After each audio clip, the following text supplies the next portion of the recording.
안녕하세요. 최미선 목사입니다. 오늘은 부모의 양육 태도 중 강압적인 성향에 대해서 알아보는 시간을 가져보려고 합니다. 어린 시절 하기 싫은데도 강요에 의해 어떤 일, 예를 들어 공부, 피아노 레슨, 동생 돌보기, 가정일 등을 해야 했던 어린 시절의 아픔이 있습니까? 이러한 가정 환경에서 자란 아이가 성인이 되는 경우 여러 가지 정서적으로 부정적인 요소들을 안고 살아가게 됩니다. 그래서 대인관계에 어려움이 생길 뿐만 아니라 낮은 자존감을 또 열등감을 갖게 되고 분노 조절 장애가 생길 수 있습니다. 강압의 배경으로는 진단할 때 무슨 일을 쉽게 착수하지 못하고 반드시 해야 될 일을 빠짐없이 적은 일람표를 만들고 있다. 그런데 그 일을 착수할 수 없다고 여겨서 또 다른 목록표를 작성하게 된다. 부모가 아이에게 그랬듯이 아이도 자신을 신뢰하지 못하기 때문이다. 강압의 기원으로는 부모의 입장에서 보면 자녀의 발달에 대한 부모의 지나친 걱정 때문이다. 부모로서의 역할을 충분히 해낼 수 있느냐는 부모 자신의 능력에 대한 불안이 자녀에 대하여 필요 이상의 과잉 행동으로 나타난다. 자녀의 입장으로는 자신의 노력으로 주도권을 잡거나 이를 혼자 판단 내리고 결정할 기회가 없어서 이를 성취할 수 있는 어린이의 능력이 희생된다 라고 기록하고 있습니다. 아이를 강압적으로 통제하다 보면 이것 말고 다른 방법이 없다는 식의 부정적인 신념이 고정됩니다. 소리 지르고 매를 들고 화내는 패턴이 반복되면 엄마 머릿속에는 어느새 아이 행동을 고치려는 목소리가 커야 한다고 입력되는 시기입니다. 아이가 좋게 말하면 말을 안 듣고 소리를 질러야 말을 듣는다는 고정관념이 이렇게 박힌 엄마는 실제로 아이가 크게 잘못하지 않았는데도 큰 소리부터 내게 됩니다. 아이는 자신과 타인을 판단하는데 미숙하고 의존적이기 때문에 부모가 무시하고 불안해하면 자신감을 갖기가 힘들다고 합니다. 유연하게 생각하지 못하다 보니까 머릿속에는 선을 아니면 악이라는 이분법적인 사고가 자리를 잡는데 예를 들어서 부모는 선이고 혼나는 자신은 늘 악하다는 생각을 갖게 된다고 합니다. 그러다 보니 모든 문제를 자기 탓으로 돌리고 아이는 자신을 중요하지도 않고 힘도 없는 존재라고 생각하면서 세상을 용기 있게 나아가지도 못합니다. 부모가 아이 행동을 화로 통제하는 일이 반복되면 수위가 점점 높아져서 강압적인 양육 메커니즘이 형성됩니다. 아이는 아이대로 때를 쓰고 화를 내야 부모가 조금 물러선다는 것을 학습하며 점점 난폭하고 폭력적으로 변합니다. 부모가 웬만큼 화를 내서는 아이 행동이 꺾이지 않고 매를 들고 소리를 질러야만 상황이 끝나다 보니 악순환이 반복되면서 강압적인 양육 태도를 점점 강화하게 됩니다. 반복되는 갈등은 부모와 아이의 힘겨루기로 변질되면서 나중에는 한쪽이 포기해야 상황이 마무리되는데 아이가 어릴 때는 부모가 주로 이기지만 아이가 자라면서 힘의 균형은 점점 아이 쪽으로 기울게 됩니다.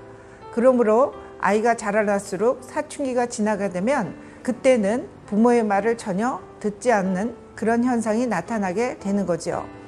이렇게 강압적인 부모 밑에서 자라나는 아이는 늑장의 시작이라고 해서 부모의 끊임없는 지시에 반항하는 능력을 최초로 터득하기 시작하는 것은 식사와 관련된 지시를 받을 때와 특별히 대소변을 가리는 훈련을 받을 때이다. 지난날의 가정 분위기에서는 불안과 짜증이 섞이고 위협적인 목소리로 계속해서 이것저것을 지시하고 그것을 다시 고쳐 지시하고 명령하고 확인하는 가정 분위기에서 성장한 경우에 이런 현상들이 나타난다고 합니다. 성인이 되어서 나타나는 태도로는 성과 결혼에 어떤 영향을 미치는가, 부부들의 자동적인 사고 방식이 이런 현상이 나타난다고 합니다. 만일 내 남편이 모든 일을 미룰 줄 짐작했더라면 결혼하지 않았을 텐데, 만약 나의 아내가 청결하지 못하고 정리하지 못할 줄을 내가 미리 알았더라면 결혼하지 않았을 텐데, 이런 식으로 내 배우자에 대해서 부정적인 사고를 갖게 되고 결혼을 후회하는 생각을 하게 된다는 것입니다. 이 강압적인 상황들로는 특정한 분야에, 즉 자기 부모가 강요했던 분야에서 강압적인 요구를 하게 되는데, 성인이 되어서 이 강압적인 태도의 대물림 현상이 나타난다고 하는 것입니다. 예를 들어서 사회생활의 예절 부분, 독서, 음주, 문란한 행위, 음식, 금전, 오락 등에서 대물림 현상이 나타나서 내 부모가 나에게 그랬듯이 나도 똑같이 다른 사람들에게, 내 자녀에게 그것을 요구하는 형태로 살아가게 된다고 합니다. 성인이 되어서 나타나는 반응들에는 누군가가 명령을 내려주기를, 자기들에게 무엇을 해야 된다고 낱낱이 일러주기를, 조종해주기를 기대한다. 결국 자신을 전적으로 타인에게 의존하는 생활을 하게 된다고 합니다. 그러므로 부모가 강압적으로 아이에게 일방적으로 윽박 지르고 소리 지르고 지시하고 화를 내는 형태로 자녀를 양육하는 것은 올바른 태도가 아닙니다. 아이의 의견을 들어주고 따뜻하게 아이를 배려하고 격려하고, 그리고 때로는 아이가 잘못을 때는 꾸짖을 때 엄하게 꾸짖지만 아이가 스스로 자기를 나쁜 사람이다, 악한 사람이다 라는 생각이 들지 않도록 아이에게 인격적으로 대우하면서 잘못을 지적해 주어야 합니다.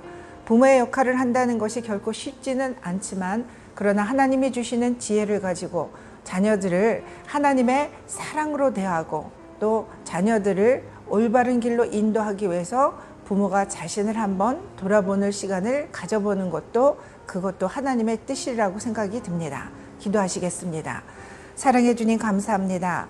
강압적인 성향을 가지고 있는 부모 밑에서 자란 아이가 열등감과 낮은 자존감으로 인해서 자기 자신을 신뢰하지 못함으로 인해서 늘 무엇이든지 부정적인 사고를 가지고 생활하게 된다는 것을 오늘 알아보았습니다. 주님, 자녀를 우리에게 축복의 선물로 맡겨주셨는데 아이를 양육할 때, 아이를 기를 때에 하나님의 방법으로 지혜를 가지고 아이를 잘 양육할 수 있는 부모가 될 수 있도록 우리 하늘비전 성도님 한 분 한 분에게 성령의 지혜를 더하여 주시고 예수 그리스도의 마음을 허락하여 주시며 자녀들을 인격적으로 존중할 수 있는 그러한 지혜로운 부모가 될 수 있도록 한 분 한 분에게 은혜 위에 은혜를 더하여 주시옵소서.